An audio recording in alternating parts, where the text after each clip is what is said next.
चांदनी से नहाए एक शांत घास के मैदान में एक छोटी हिरणी डैला का एक गुप्त सपना था। उसे नृत्य करना बहुत पसंद था।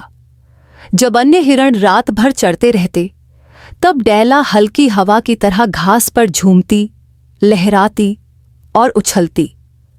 एक रात जब पूरा चांद आकाश में चमकने लगा, डैला को हवा में एक मधुर लय महसूस हुई। उसने अपने पैर घुमाए और थिरकने लगी। उसकी सफेद चित्तियां सितारों की तरह जगमगाने लगीं। आसपास जुगनू इकट्ठा हो गए जो उसकी ताल पर झिलमिलाने लगे। तुम ये क्या कर रही हो? बन्नी खरगोश ने पूछा।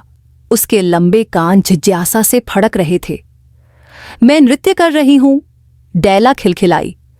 चांदनी मुझे हल्का महसूस कराती है, जैसे मैं उड़ रही हूं। बन्नी ने खुशी से अपने पंजे ताली की तरह बजाए। यह तो कमाल है, लेकिन तुम अकेले क्यों नाचती हो? डैला कुछ झिझक गई। मुझे डर था कि बाकी हिरण मुझ पर हंसेंगे।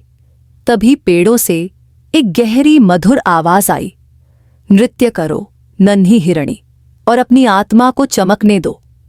यह वृद्ध उल्लू था जो अपनी बुद्धिमान आंखों से देख रहा था। डैला को प्रोत्साहन मिला और उसने और भी तेजी से नृत्य करना शुरू कर दिया।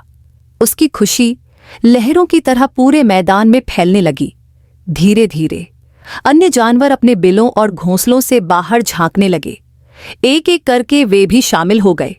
बन्नी उछलने लगा, गिलहरी गोल घूमने लगी, और यहां तक कि वृद्ध उल्लू भी अपने पंख लय में फड़फड़ाने लगा।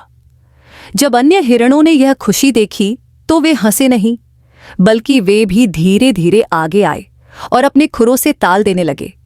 जल्द ही पूरा घास का मैदान चांदनी में झूम उठा, जहां हर प्राणी एक साथ नृत्य कर रहा था, डैला के साहसी दिल की वजह से।